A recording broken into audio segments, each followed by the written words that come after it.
The sound you just heard, that sharp, piercing crash, was a $12,000 antique Wedgwood porcelain plate shattering across the marble floor.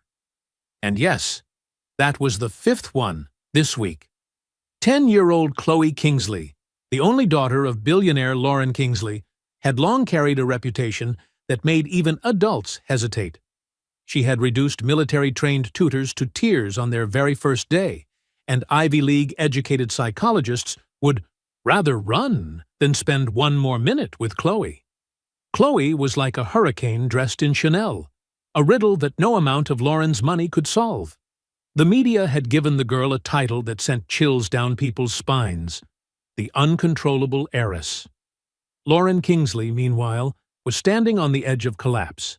She had tried everything, every specialist, every therapy, every piece of advice, except him. Grant Nolan, 32 years old, a single father working as a janitor in an office building in Boston.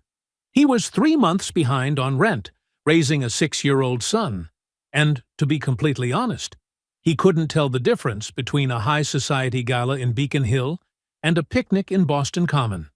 And he was about to do something no one had ever dared to do. He was about to say no to Chloe Kingsley. If you've listened this far and feel like this story is about to pull you into something big, hit subscribe so you won't miss what comes next. Our stories always begin at moments like this. So then, what happens when a girl no one can control meets a single father who's not afraid of anyone? Are you ready to find out? The Harbor Cafe wasn't the kind of coffee shop Boston's elite mentioned in glossy magazines, but it had a dignity of its own. Located on Newbury Street, just far enough from Back Bay to keep prices reasonable, it served lawyers grabbing a quick lunch and artists lingering over a single cup of coffee for hours. Grant Nolan knew every one of them. At 32, Grant moved with a kind of almost athletic agility. His mind often drifted to distant places, calculating interest on overdue bills or dissecting a theory from the psychology book he kept hidden under the counter. Grant was an observer. He noticed the trembling hands of a businessman before the man ordered a double espresso, the exhaustion on a young mother's face before she asked for the check. Grant's life was a lesson in controlled chaos. 2 jobs, daytime janitorial work at Kingsley Industries, nighttime shifts at the Harbor Cafe, and a 6-year-old son named Ethan, the child Grant had been raising alone since his wife passed away from a terminal illness 3 years earlier. Grant was tired, but he hadn't collapsed. The name Lauren Kingsley was something he knew only from the covers of Forbes and the Wall Street Journal. She was the queen of Boston's biotech world. The woman who had built Kingsley Biotech from a tiny laboratory into a global biomedical empire. She was also notoriously reclusive after her husband, Jonathan Kingsley, died in a boating accident 2 years earlier. But the name Chloe Kingsley echoed in a very different way, a shared dread among Boston's most seasoned service workers. The girl was a legend. Expelled from Pembridge Academy for coding spam software that crashed the school's email system, responsible for firing a team of 12 people, including a Michelin-starred chef, by accusing them of contaminating the air with garlic odor. 10 years old, and she had already racked up more power victories than a miniature dictator. Grant knew all of this because Mr. Henderson, a regular customer who managed a high-end nanny placement service, often sat at the bar, sipping whiskey and lamenting his inability to hire anyone for the Kingsley penthouse. "That kid is like a venomous snake, Grant," Mr. Henderson had whispered last week. "Sharp as a razor. But the poison is pure. Mrs. Kingsley is offering $500,000 a year, and no one is taking the job anymore. Not one person left." It was a drizzly Tuesday. The cafe was half empty, warm yellow lights reflecting off the damp mist outside. As soon as the bell over the door chimed, Grant looked up. A woman in a perfectly tailored black suit walked in, followed by a small girl who seemed to be carrying an entire storm field of anger around herself. He recognized the woman immediately. Lauren Kingsley. But today, she looked less like the power queen of magazine covers and more like someone imprisoned in her own life. Her eyes, once known for their boardroom sharpness, held nothing but exhaustion now. Chloe, on the other hand, was the complete opposite. Dark brown hair tied in a neat ponytail, the crisp uniform of Cambridge Preparatory School looking both polished and smug. The girl didn't even have to try. Simply stepping inside made it feel like she'd claimed the entire room. Clearly, Chloe had found a new place to unleash chaos. "A table for two," Lauren said softly, her voice gentle. "Of course, ma'am." "This way," Grant replied, leading them to the quietest corner of the cafe. The moment they sat down, the familiar performance began. "This chair is wet," Chloe announced, crisp and matter-of-fact, as if reading an indictment. "It's not, Chloe," Lauren sighed, not even checking. "It is. I can feel it. Disgusting." The girl glanced up at the ceiling. "And that light is buzzing. It's giving me a headache. I can't eat here." "Chloe, please, just 20 minutes." "No." The girl lifted her water glass. "This water tastes like metal. Are you trying to poison me?"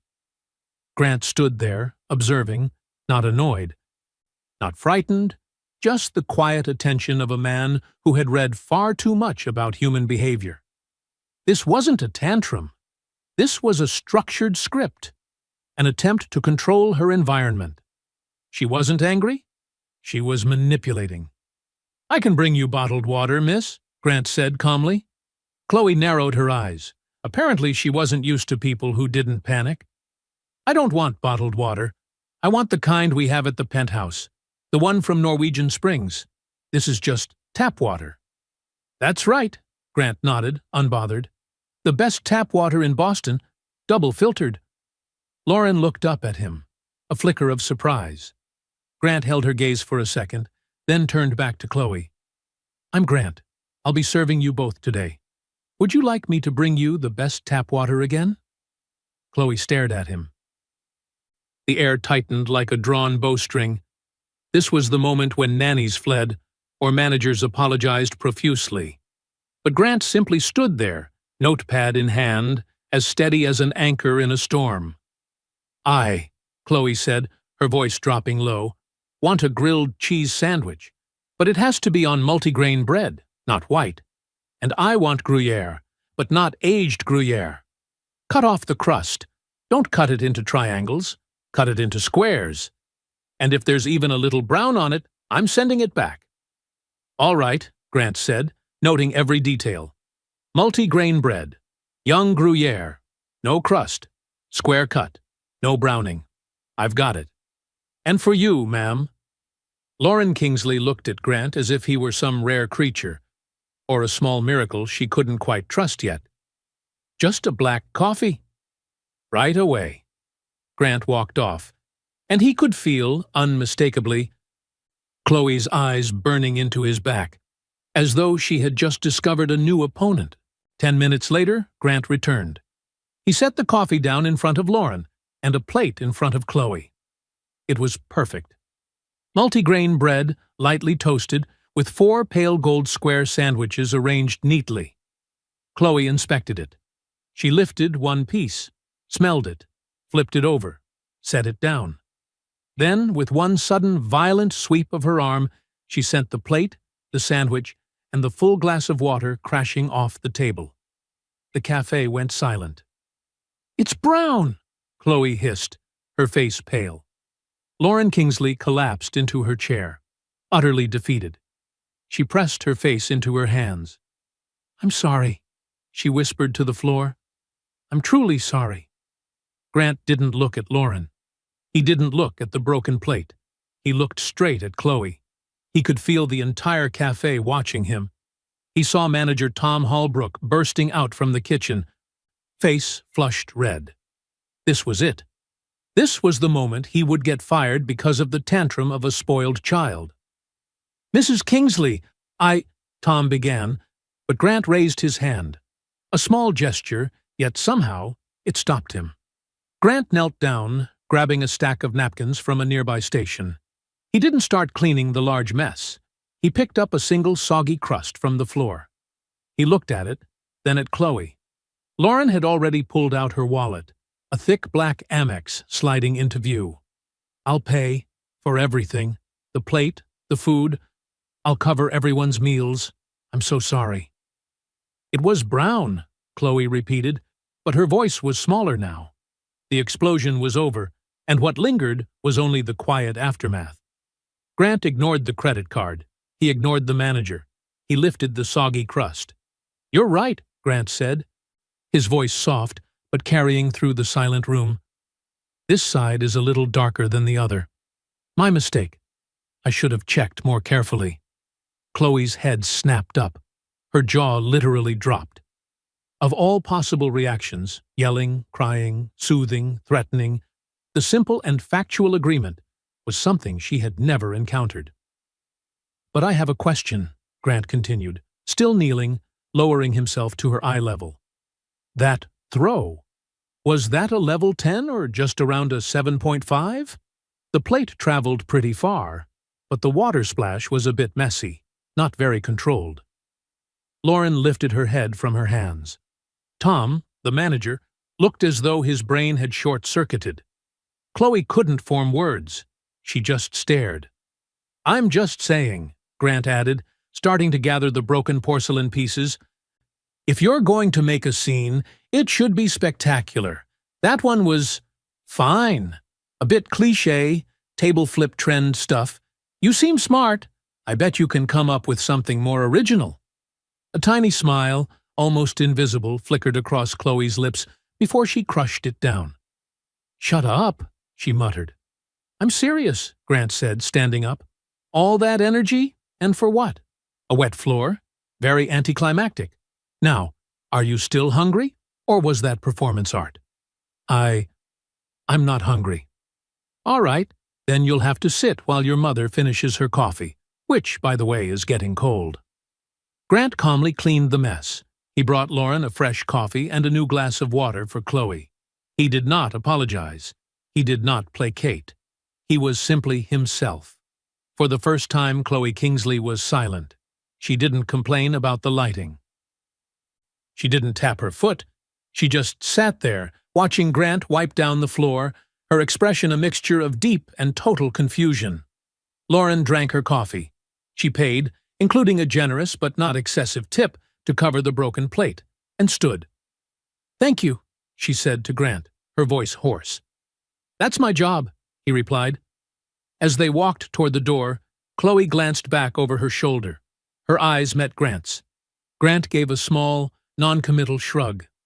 Chloe didn't smile, but she didn't scowl either. She just looked. 1 hour later, just as Grant was about to finish his shift, Tom called him into the office. "I don't know what that whole thing earlier was, Nolan," he said, rubbing his temples and sighing, "but my heart can't take that kind of stuff. Just don't do it again." "Do what, exactly?" Tom waved a hand. Then he handed Grant his phone. "Mrs. Kingsley's assistant just called. She wants you to call this number back. Said it's urgent." Grant looked down. It wasn't just a string of digits. It looked like a summons. A cold feeling crept from his stomach up into his chest. Was he about to get sued? Or was he about to be offered something far beyond his capability? Far beyond the life he knew? He honestly wasn't sure which option was worse. That night, in his cramped apartment, after Ethan had gone to bed and the entire place had settled into the quiet rhythm of working-class living, Grant finally dared to call. "Mr. Nolan," a woman's voice said through the phone, precise and professional to the point of being slightly intimidating. "Mrs. Kingsley would like to meet you. Her car will arrive at your building within the next hour." Not a question, not a request, an order. 1 hour later, a sleek black Mercedes S-Class, the kind of car that whispered of social strata Grant had never once brushed against, pulled up to the curb. When Grant opened the door and slid into the back seat, he felt as though he had stepped into an entirely different dimension. The car glided forward, impossibly smooth, heading toward Back Bay. toward the world of people who didn't just buy objects, but sometimes bought the destinies of others. The Kingsley Industries building rose like an arrow of glass and steel, piercing the Boston skyline. Grant was escorted straight to a private elevator, and when the doors opened, they didn't reveal a reception area as he expected, but led directly into Lauren Kingsley's penthouse office. The room was vast enough to overwhelm, its floor-to-ceiling windows opening onto the dark, velvet-smooth expanse of Boston Harbor. The space was minimalist, cold, decorated with artwork that was probably priceless, yet strangely devoid of human warmth. Lauren Kingsley stood beside the window. Here, surrounded by power and wealth, she no longer resembled the exhausted woman from the cafe. She looked like a queen, formidable and composed. "Mr. Nolan, thank you for coming." "You didn't give me much of a choice," Grant replied, his hand tightening around the strap of his shoulder bag. A faint smile brushed her lips. "No, I suppose not. Please, sit." Grant sat on the leather sofa, soft, deep, and almost certainly more expensive than the car he rode in. "I'll be direct," Lauren began, turning away from the window to face him. "What I witnessed today, no one has ever managed that. You didn't indulge her, you didn't yell at her, and you didn't break." "I was just doing my job." Lauren shook her head. "No, you did more than that. You saw her. Others only see a monster or a paycheck. But you saw something else." "What was it?" Grant paused to think. "I saw a kid who's very good at her job, and her job is to make people leave." Lauren nodded gently. "Exactly. She's very good at that. She's burned through 7 nannies in 6 months, 3 behavioral therapists, Pembridge Academy, Cambridge Prep, and now she's about to be expelled again. I've run out of options. I can handle logistics problems worth billions, but I can't—" Her voice broke. "I can't reach my own daughter." That vulnerability, spoken in a room filled with towering power, made the words even heavier. "Mrs. Kingsley, I'm just a janitor. I'm studying psychology, but I'm nowhere near qualified to do something like this." "The qualified ones already failed," she said, walking toward her desk. "They came with degrees and methodologies, and she devoured them in 3 minutes. They're afraid of her, or they're afraid of me. But you're not." She turned back, her gaze sharp but not hostile. "I want to hire you, Mr. Nolan, not as a nanny, not as a tutor, as a companion, a handler. I don't know what to call it. I want you beside her after school, on weekends, to do what you did today. Whatever that was." Grant's head spun. I can't. I have a job. I have a son." "I'll pay you," Lauren said, without preamble. $450,000 a year. Grant froze. That number wasn't a salary. It was salvation. No more debt, no more fear, no more scraping by. "I will also," Lauren continued, "cover the full tuition for your master's and PhD at any school you choose. Harvard, MIT, anywhere. And I'll arrange the best after-school program in Boston for your son. Completely free." He had to be dreaming. He had to be. "Why me?" Grant whispered. "Because you're the first person she's looked at without contempt in 2 years. And because you dared to call her boring." Grant didn't have time to react before a voice sharp as a blade sliced across the room. "Lauren, you cannot be serious." A woman stepped out from the inner office. Tall, thin, elegant to the point of severity, a minimalist black dress, a Bottega Veneta bag, a perfectly cut blonde bob. She looked at Grant with pure, naked disdain. "This is a child, not a stray dog. You can't just pick up some man off the street and bring him home." "Evelyn, this doesn't concern you," Lauren said, her tone instantly colder. "Chloe is my niece. It concerns me entirely," Evelyn Mercer snapped. Then she stabbed her gaze into Grant. "You're a janitor. What could you possibly offer my niece? A gourmet grilled cheese recipe? Lauren clenched her jaw. Evelyn. No, Grant said, his voice steadying again as he stood. You're right, Mrs. Mercer. I'm not qualified. I don't have prestigious degrees, and I don't belong in this world. He gestured at the gold-edged room. But I have nothing to lose. Everyone else wants to keep their job, wants to impress you. He looked directly at Lauren. I don't want your money. Both Lauren and Evelyn stared at him, startled. I mean, I do, Grant corrected quickly, face flushing. It's an insane amount of money, but it can't be the reason I do this. If I agree, I have conditions. Evelyn scoffed. Conditions? You have no right. What conditions? Lauren interrupted. One, Grant said, standing tall. You're right. I'm not a nanny, and I won't play one. I'm not a servant. I'm not a friend. I'm just a person. I'm not here to fix her. I'm here to be with her. Agreed, Lauren said instantly, without hesitation. Two, Grant continued, turning to Evelyn. Mrs. Mercer needs to stay away from me, and stay away from Chloe, when I'm with her. Your involvement is not helping. Evelyn's face stretched tight, trembling with anger. How dare! Mrs. Kingsley, Grant asked, eyes locked on Lauren. Lauren looked at her sister, then said each word clearly. Evelyn, I am handling this. Please, step out. You'll regret this, Lauren, putting my niece in the hands of an amateur. Reckless. Evelyn shot Grant a look so poisonous the air seemed to freeze before she strode out. Lauren turned back. And the third condition? 3, Grant said, taking a breath. You have to participate. I'm not your replacement. If I call you, you show up. If I say you need to be at dinner, you're there. No excuses. No board meetings. No busy schedule. Otherwise, this is pointless. Your money can't buy you an escape from this.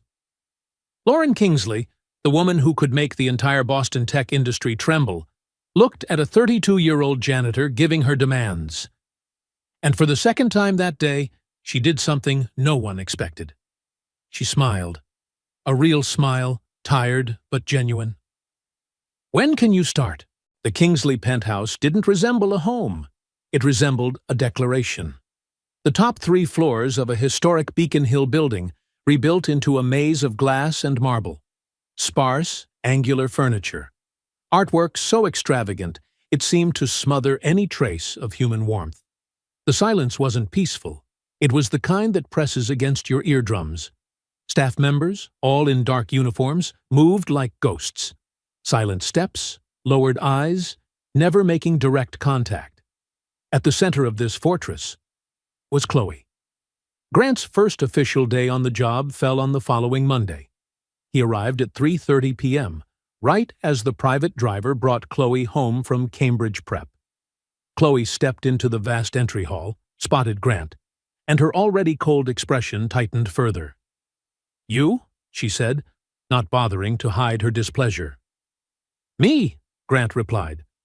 Lifting a paper bag, I brought you a grilled cheese sandwich, multigrain bread, young Gruyere, crust removed, square cut, lightly toasted.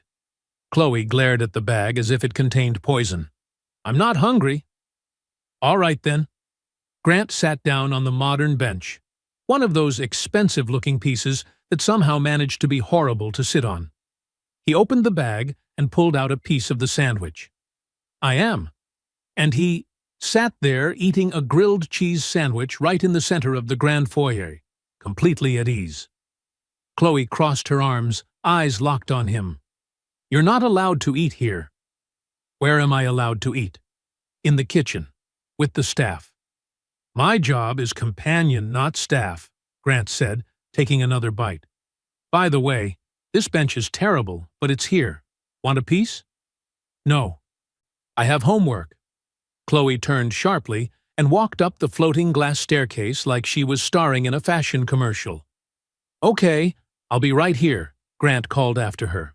For 3 hours, Grant actually stayed there. He read his psychology textbook, did a crossword, walked around the first floor, observing. And what unsettled him most was the lack of life. No family photos, no personal trinkets, no traces of living. Just a perfectly curated design. So perfect, it was soulless. At 6:30, a chef appeared and announced softly that dinner was ready. Grant stepped into the dining room, a hall-sized space with a table long enough to seat 30 people. But there were only 2 place settings, one at each far end. Chloe appeared, sat down, unfolded her napkin. Not a word. Grant sat at the opposite end, nearly squinting to see her. "Could you pass the salt?" he asked. The salt shaker was about 20 feet away from him. Chloe stared at him, then at the salt, then at him again. "No." "All right." Grant stood, walked the entire length of the table, retrieved the salt, walked back, and sat down. They ate in silence. The food was so upscale that Grant had to study it to know what he was eating. Seared scallops with saffron risotto. Chloe only nibbled. "So," Grant said, "how's Cambridge prep? Better or worse than Pembridge?" "Boring," Chloe answered. "What's boring?" "Everything. The teachers are stupid. The students are stupid. Everyone's stupid." "Must be lonely," Grant said, "being the only smart person in the entire building." Chloe's fork froze mid-air. "You're stupid too," she said. "Probably," Grant nodded. "I'm failing advanced statistics. That class is destroying me. But I'm pretty good at spotting liars." Chloe set her fork down with a loud clink. "I'm not lying." "Yes, you are. You don't think they're stupid. You think something else." "But stupid is a great word. It's like a shield. You use it to keep people out, to stop them from asking further questions." Chloe shot up from her chair. "I'm done." And she walked out. The first week went exactly like that. Chloe tested. Grant sidestepped. Chloe insulted. Grant agreed, then redirected. Grant was like a calm, steady wall, immune to her storms, and that drove Chloe absolutely mad. She was used to explosions. Grant only gave her an echo. In the second week, Chloe escalated. When Grant arrived, he found her sitting in the library, a wide room full of books, yet devoid of anything resembling the warmth of a 10-year-old's life. Chloe didn't look up at the sound of his footsteps. She simply announced, as if reading a morning business report, "I'm studying a new startup. It's called Lingo Leap, an AI language tutor."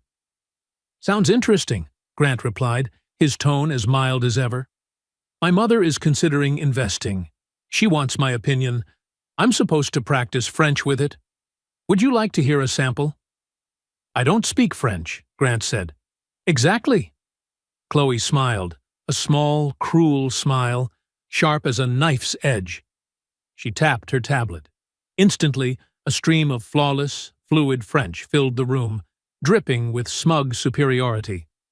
Then Chloe turned to Grant, her eyes gleaming with anticipation of the humiliation she expected. "What do you think of its intonation?" Grant knew this game. It wasn't a question. It was a ritualized psychological execution, the same tactic she had used on dozens of adults who had wandered into her life. "Sounds like French," Grant said, expression unchanged. "It says," Chloe continued, her voice slick with contempt, "that only an uneducated, low-class idiot would wear cheap shoes like yours. It's wondering if you bought them at a thrift store."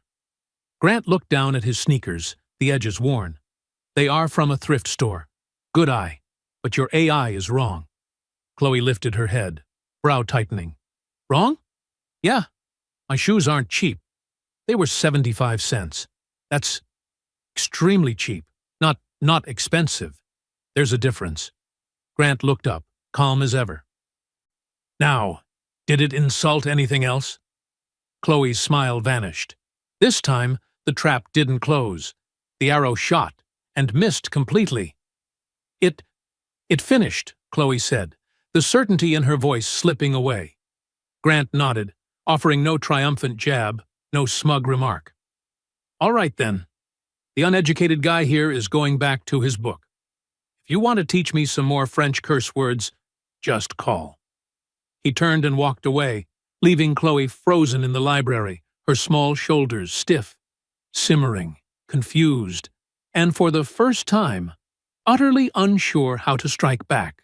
The breakthrough, when it happened, came completely by accident. Grant was wandering around the second floor looking for a bathroom when he walked past a door left slightly ajar. Music drifted out. Not the cold classical pieces that occasionally played in the hallways, but something alive, raw, instinctive. A piano struggling, stumbling, trying, and failing. Someone was playing a brutally difficult Chopin piece, tripping over notes, gasping, muttering small curses, and starting over again. Grant pushed the door open a little wider. The room was pitch black, clearly abandoned for a long time. Furniture was draped in white cloths like sleeping ghosts. Only one thing wasn't covered: the grand Bosendorfer piano, so exquisite it seemed to glow in the dark.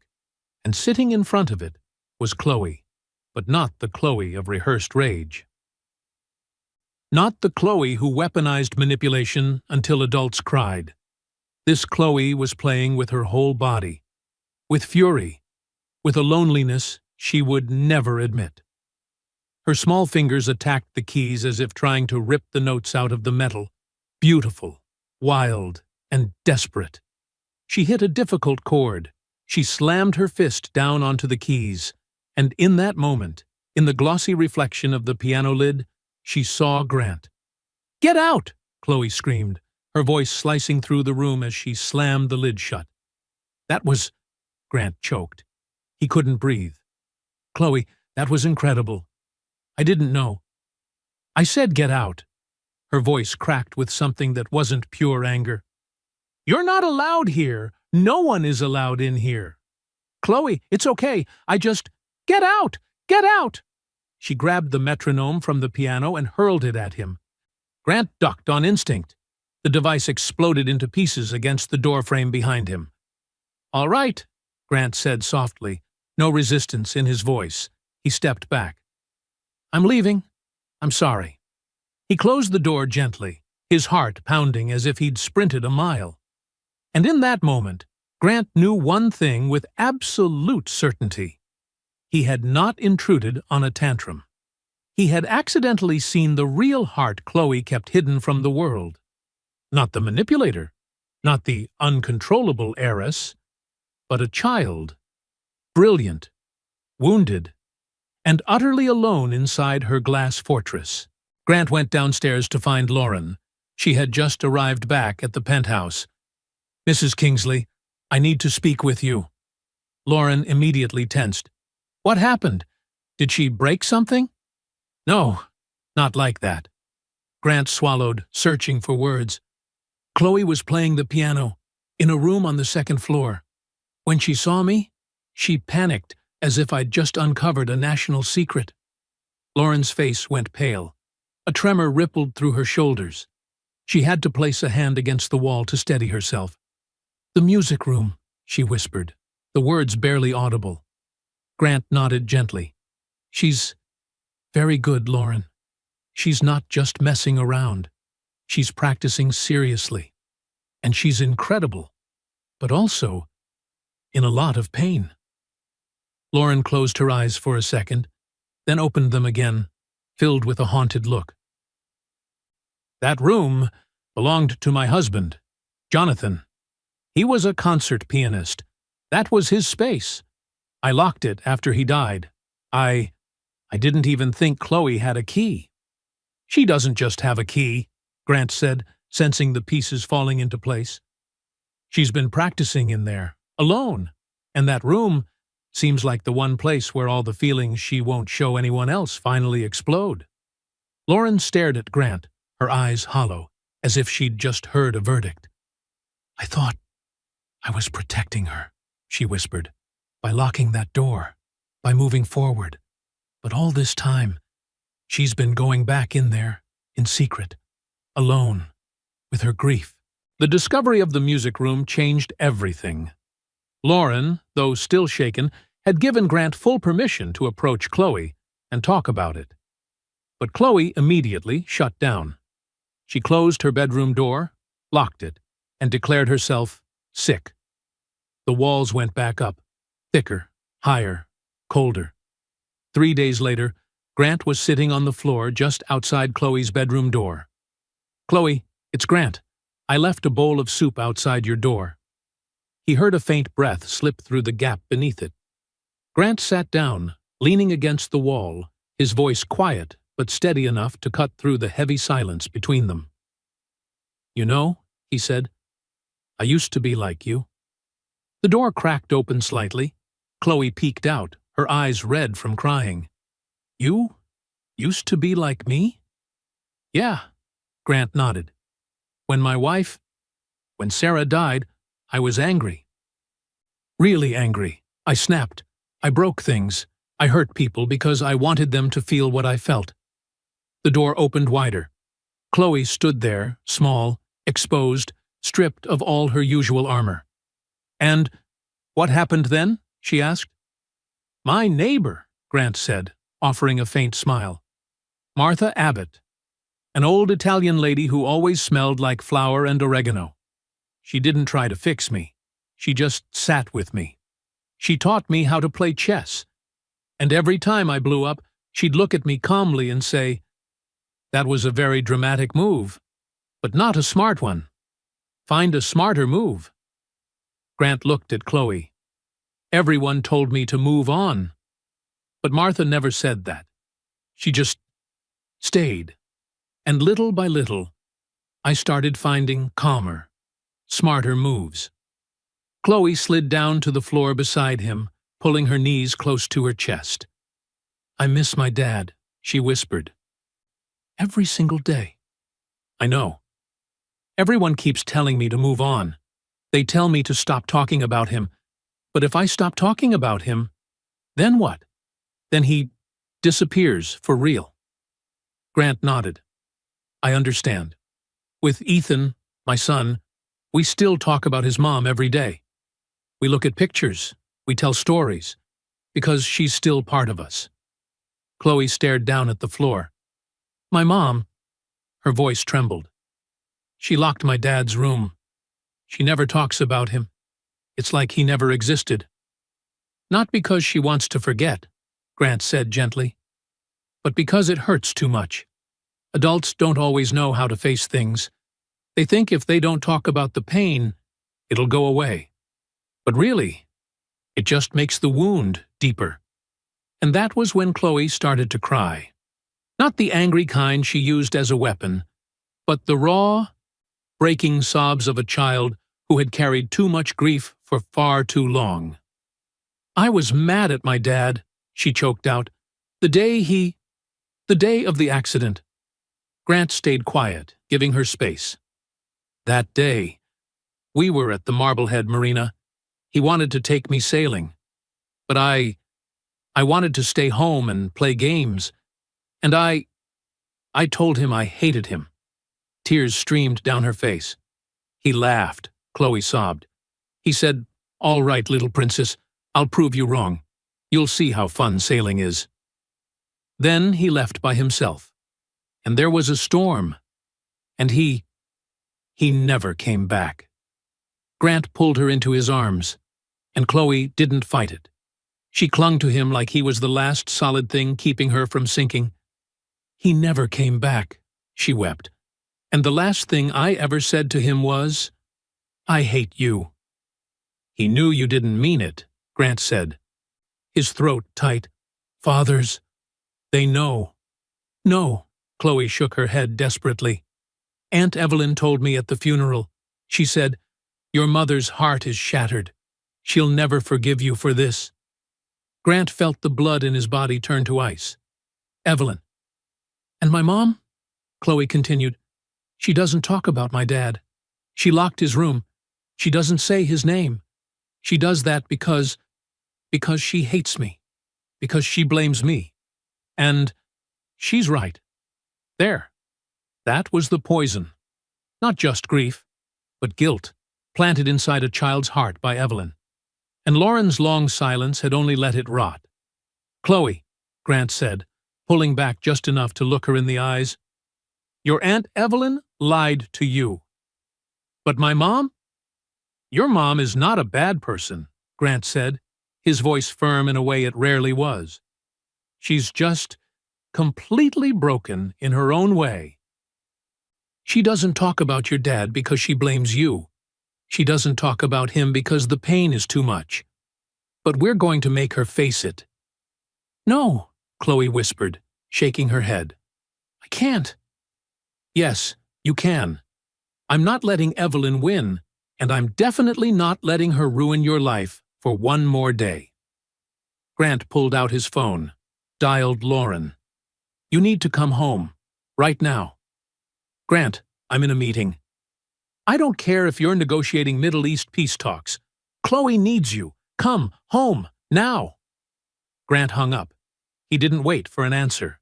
25 minutes later, Lauren Kingsley burst into the penthouse. Her face was pale, tight with panic. "What happened? Is she hurt? What happened?" Her eyes swept the room, then landed on them in the living area. Chloe sat curled up on the sofa, her face blotchy and swollen from crying. Grant stood in front of her, calm like a living shield. "What is going on?" Lauren asked, her voice shaking but powerful. "She needs to tell you something," Grant said, "and you need to listen. No interrupting." Lauren looked at her daughter. "Chloe, tell me, what is it, sweetheart? What's wrong?" I... Chloe's voice cracked, her eyes flicking toward Grant. He gave a small nod. "I killed Dad," Chloe whispered. Lauren's face shattered instantly. "What? What are you talking about, Chloe?" "Dad?" Chloe's voice trembled like a leaf. "I told him I hated him, and then he went sailing, and he fell. It was my fault. I know you blame me. Aunt Evelyn said—" "Evelyn?" Lauren breathed, a whisper laced with danger. She sank to her knees in front of her daughter, lifting Chloe's face with trembling hands. "Chloe, look at me." Chloe lifted her gaze, tears spilling freely. "What did Aunt Evelyn say to you?" "That you'd never forgive me. That I broke your heart." A sound escaped Lauren, deep, guttural, and painful. Grant had to look away. The grief in that moment was too raw to witness directly. Lauren wrapped her daughter in her arms, holding her tightly. "Oh, God! Chloe, no! Never! It was an accident, a horrible accident. You are not to blame. Not for 1 second did I blame you. But you locked Dad's room. You never talked about him." "Because I was stupid," Lauren said, her voice fracturing into pieces. "I thought I was protecting you. But really, I was running. I couldn't look at his things, couldn't hear his music. It hurt too much. I thought I was doing the right thing. But I was wrong. So wrong. Oh, Chloe, I'm sorry. I'm so sorry." For the first time in 2 years, they were no longer a billionaire CEO and the greatest challenge of her life. They were simply a mother and a child, broken, clinging to each other so they wouldn't collapse. They cried together in the vast, cold living room, a space that, at last, contained something truly alive. Grant quietly stepped away, giving them privacy. He walked into the kitchen and made tea, his hands slightly shaking, his chest still heavy from what he had just witnessed. This was the hardest part. Not discipline, not schedules, but opening wounds that had been locked away for far too long. That night, Lauren came to find Grant. Her eyes were still red, but something in them was lighter, like a massive weight had finally been lifted from her chest. I don't have words good enough to thank you," she said, her voice hoarse. "Don't thank me," Grant replied. "Just don't stop. This is only the beginning. She needs you." "I know," Lauren exhaled, then reached into her coat pocket. She pulled out a small old bronze key, simple but strangely beautiful. I want you to have it." She placed the key in Grant's hand. "The key to the music room. I think It's time this house had music again. I want you and Chloe to open it." Grant smiled softly. "She already has a key. She's had one for a long time." Lauren blinked. "But this one," Grant said, looking down at the key in his palm, "will mean something different." The weeks that followed unfolded like early spring after a winter so long it felt endless. Following Grant's advice, Lauren began scheduling Chloe time directly into her calendar. And this time, she honored it. No cancellations, no rescheduling, no hiding behind board meetings as an excuse. They had dinner together every evening. They strolled through Boston Common under trees just beginning to change color. There was even a night when Lauren sat awkwardly on the sofa, clutching a game controller while her daughter coached her through a video game. There was awkwardness, there was hesitation, but there was also laughter, a sound no one had heard in this penthouse for 2 years. And the music room, the door once locked like a wound, now always stayed open. Grant and Chloe spent hours beside the Bösendorfer. Grant, who only knew a few simple pieces from childhood, tapped out clumsy melodies while Chloe sat beside him, frowning as she corrected every note, every finger, every beat. Her small fingers flew across the keys like wind. "Not like that," Chloe grumbled. Then she played the passage exactly as it should be played. For the first time in her life, Chloe was teaching someone. And from that tiny spark of confidence, she began to bloom. Not into an angel, but into a more human, more honest version of herself. She was still irritable, still sarcastic. But the venom had faded like morning mist. One evening, Lauren stood leaning against the doorframe of the music room, watching the two of them. Chloe tilted her head in concentration, Grant stumbled over a wrong note, and Chloe burst into laughter, the rare kind that almost never appeared. Tears pricked at the corners of Lauren's eyes. She looked at Grant. Grant looked back. No words, just a small nod, a silent thank you shining in her gaze. Evelyn Mercer's absence over the past few weeks was almost unnatural. Lauren had politely but bluntly asked her not to come to the penthouse anymore. But for someone like Evelyn, silence had never meant surrender. And that silence, to Grant, was more frightening than any threat. And then, the axe fell on a Thursday. When Grant arrived at the penthouse, he felt the atmosphere sink around him like stone. The staff huddled in the kitchen, whispering, eyes avoiding his. "What's going on?" Grant asked Linda Carver, the head housekeeper, usually as warm as a fresh-baked pie. Today, she wouldn't look at him. "Mrs. Kingsley is in her office," Linda whispered. "She wants to see you. And Mrs. Evelyn is there too." A cold line ran down Grant's spine. He walked to the office. The door was open. Lauren stood behind her desk, her face a stone mask, unreadable. Evelyn sat on a leather chair, legs crossed, wearing a look of sympathetic concern. The most terrifying expression Grant had ever seen on her. "Grant, come in," Lauren said, her voice strangely flat. "What's going on? Where's Chloe?" Grant asked. "In her room," Evelyn replied, her voice sweet as honey mixed with poison. "She's very upset. I'm sure you can imagine." "What happened?" Grant turned to Lauren. Lauren swallowed, then spoke. "This morning, I found something missing from the safe in my dressing room. A diamond necklace. It belonged to Jonathan." Grant's chest tightened. "What?" "His favorite necklace," Evelyn added smoothly, seizing the moment. "The Cartier Riviera." I don't understand. What does that have to do with me?" Grant asked, feeling heat rise to his face. Lauren looked at him with pained eyes. "When I saw it was gone, I asked the staff. No one saw anything. But Evelyn said she needed to check something." Evelyn sighed, as if the situation pained her deeply.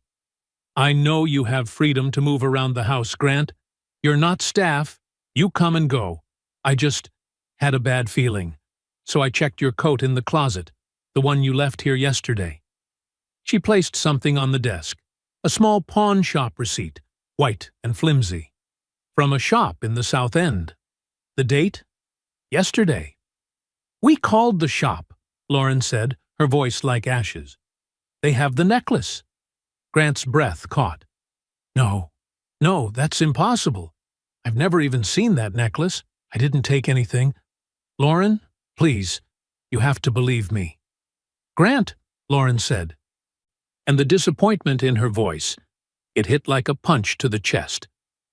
"Lauren, he's very convincing," Evelyn inserted, resting a hand on Lauren's arm as if protecting her. "I know this is a shock. We all want to believe him. But men like that, from a different world, they're easily tempted. A necklace worth over $1 million. Who wouldn't waver?" "Waver?" Grant choked, fury trembling in his voice. You framed me. You did all this to push me out of this house, so Lauren would trust only you. You planted that receipt." "He's losing control," Evelyn said coolly. "Just like habitual thieves. Denial, deflection, projection. Lauren, I think you need to call the police." "The police?" Grant whispered. Reality seemed to crack around him. "Grand larceny," Evelyn said without hesitation. Grant turned to Lauren, nearly desperate. "Lauren, look at me.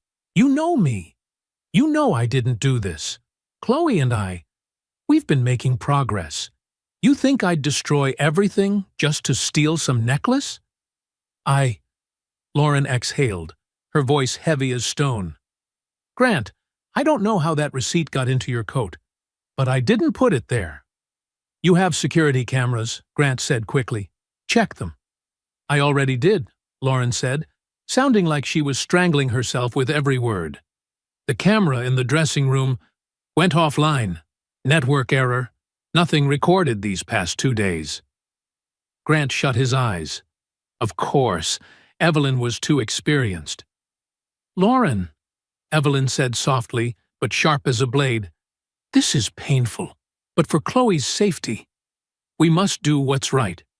We can't keep a thief in the house." Lauren looked at Grant. Her face was a battlefield between instinct and the fake evidence that looked too perfect. Finally, she lifted her phone. Grant stopped breathing. But Lauren didn't call the police. "No," she said. "I'm not calling the police, not yet." "Lauren?" "Grant," she interrupted.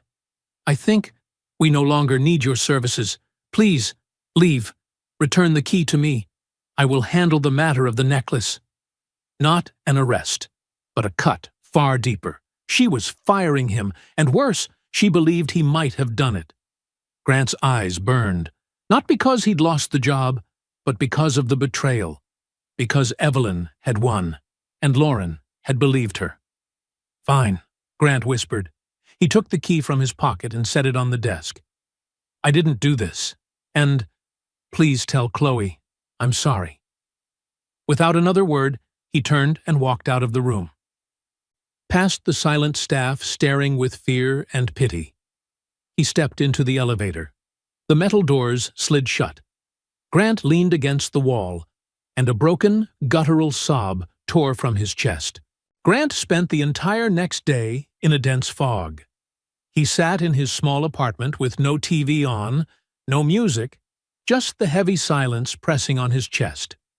Ethan, his 6-year-old son, was at school, completely unaware of the disaster that had just crashed into his father's life. Grant felt hollow. He had failed. Failed Chloe. He had let Evelyn, the venomous viper masquerading as a refined lady, defeat him. The doorbell rang, persistent, aggressive. He ignored it. It rang again, and again. Finally, he pressed the intercom. "Go away." "Open the door, you idiot. It's freezing out here." That voice, unmistakable. Chloe. Grant sighed and buzzed her in. A minute later, Chloe appeared at his apartment door. No driver, no security, hair wind-tangled, cheeks flushed from the cold and from anger. "Chloe, how did you even get here?" "You're supposed to be in school." "I took a cab," Chloe said. shoving him aside and marching into the apartment as if she owned it. "My mother is and my aunt is a liar." Grant blinked. You don't think I did it?" "Obviously not," Chloe said, her voice sharp enough to cut. "Stealing is a loud, stupid move. Exactly her style. Aunt Evelyn thinks I'm just a kid who plays piano. She forgets I'm my mother's daughter." Grant frowned. "Meaning?" Chloe tossed her backpack to the floor, yanked out her laptop like a detective who had gathered all the evidence she needed. "I mean, I'm a programmer," she said, pride dripping off every word. "I installed my own surveillance system months ago to monitor the staff. Aunt Evelyn was smart enough to disable the main system, but she knows nothing about mine. And the footage from my cameras uploads to a private cloud." Chloe's fingers flew over the keyboard so fast, Grant had to blink. "Look." She spun the laptop toward him. Grant's heart thudded as the first video appeared. 2 days ago, Evelyn in the office, logging into the system and disabling the dressing room camera. The second video loaded immediately after. This morning, the angle from inside the closet showed Evelyn looking around, then slipping the pawn shop receipt into the pocket of Grant's coat. Everything snapped into place. "She," Grant whispered, throat tightening. "She framed me." "Exactly," Chloe said, her voice colder than the air outside. "And now, we're going to make the smart move." An hour later, Grant's apartment door burst open as if someone had stormed inside. Lauren Kingsley stepped in, breathing hard, her face pale from a tangled mix of anger and fear. "Chloe, what are—" Her voice caught when she saw her daughter standing in the middle of the room. "What are you doing here? Did you skip school?" "It doesn't matter," Chloe said, without trembling, without looking away. "Just look at this." She turned the laptop toward her mother. Grant stepped back, silent, like someone witnessing an earthquake about to hit. Lauren looked at the screen. One clip, then the next. She watched her Evelyn, her sister, disable the camera, then quietly slipped the pawn shop ticket into Grant's coat. No words came out of her mouth. No gasp, no scream. Only the slow, brutal shift of expression across her face, from confusion to realization to pain, and then to a cold, icy fury tightening every muscle in her body. The apartment was dead silent for a full minute. Chloe was the one who finally broke it. "That was the smart move, Mom," she whispered, not bragging, but handing over a sword. Lauren lifted her eyes from the screen. She looked at her daughter, then at Grant, and she nodded slowly, deliberately. "Yes," she said, her voice low but ringing like steel. "A smart move." That night, Evelyn Mercer arrived at the penthouse with the air of someone triumphant, as if she were walking in to collect the shattered pieces of Lauren's life. But when the door opened, she froze. Lauren was standing there. Chloe was beside her. Grant sat quietly behind them. No one was broken. No one had collapsed. They were waiting for her. "Lauren? What is going on?"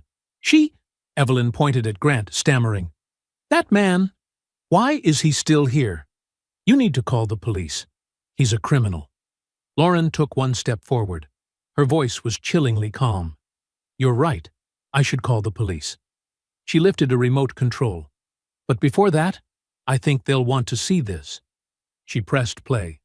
The glow of the screen washed over Evelyn's face, and when she saw herself in the footage, disabling the camera, slipping the pawn shop receipt into Grant's coat, every trace of color drained from her skin. I did it for the family," Evelyn whispered, her voice trembling. A last attempt to protect Chloe. From him." "No," Lauren replied, her voice as sharp as steel honed to perfection. "You did it because of her trust fund. You have been poisoning my daughter with guilt for 2 years, and you tried to frame an innocent man." She pointed to the door.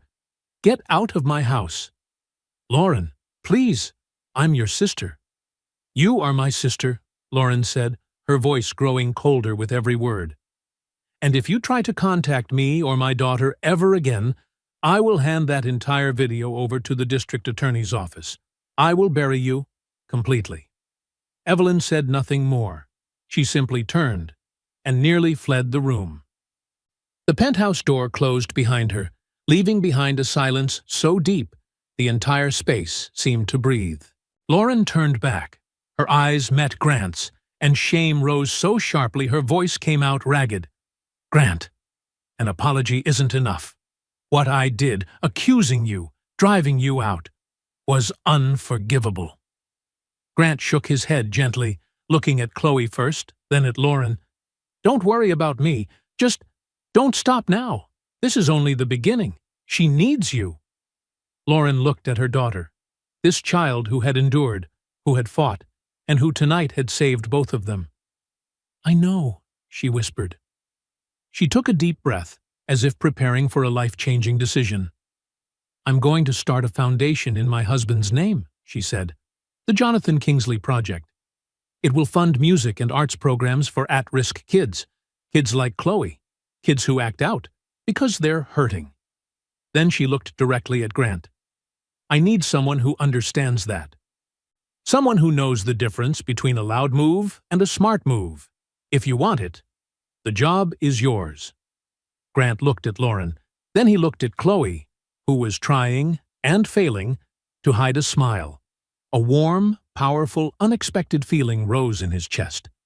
Not pain this time, something else. Lighter, brighter. "Yes," Grant said, steady and sure. "I'll take it." 6 months later, Grant stepped into the penthouse. But this time, he was no longer the quiet janitor walking down the hallway. He was now a full-time graduate student at Harvard and the executive director of the Jonathan Kingsley Foundation. A new life, a new man. He followed the music echoing through the home, fractured yet warm notes guiding him toward the room with its door left open. And there, Lauren was seated at the Bosendorfer, trying to hold a steady bass line with slightly trembling hands. Beside her, Chloe, small hands but fierce, confident, was flying across the keys, playing a complex, flowing melody that seemed to light up the entire room. They were playing a duet. Chaotic, offbeat, wrong notes everywhere, and somehow, perfect. Lauren was the first to spot Grant. She smiled at him, a smile full of relief and pride. Chloe glanced his way, rolled her eyes as if annoyed, but the corner of her mouth lifted into a smile she tried very hard to hide. "You're late," Chloe said, half scolding, half teasing. And Mom played the wrong note again, from the top. Grant leaned against the doorway, arms crossed, quietly watching them. The room that once held shadows was now filled with light. Two people who had been torn apart by grief were now finding each other again through every keystroke.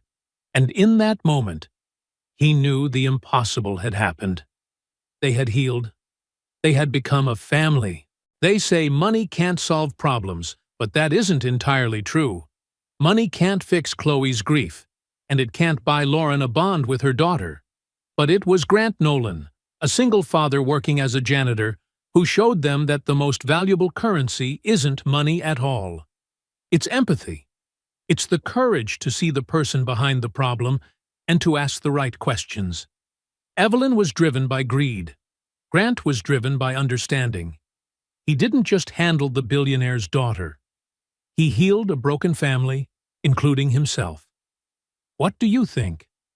Was Grant right to take the job, or was it a leap straight into danger? And if someone framed you the way Evelyn framed him, how would you react? Leave your thoughts in the comments below. We truly read every single one. If this story touched you, don't forget to like, share it with someone who might need it, and subscribe so you won't miss the real-life stories of kindness, karma, and the unbelievable twists of fate we tell here. Until next time, remember this: sometimes what a person needs isn't someone perfect, but someone who truly sees them and chooses to stay.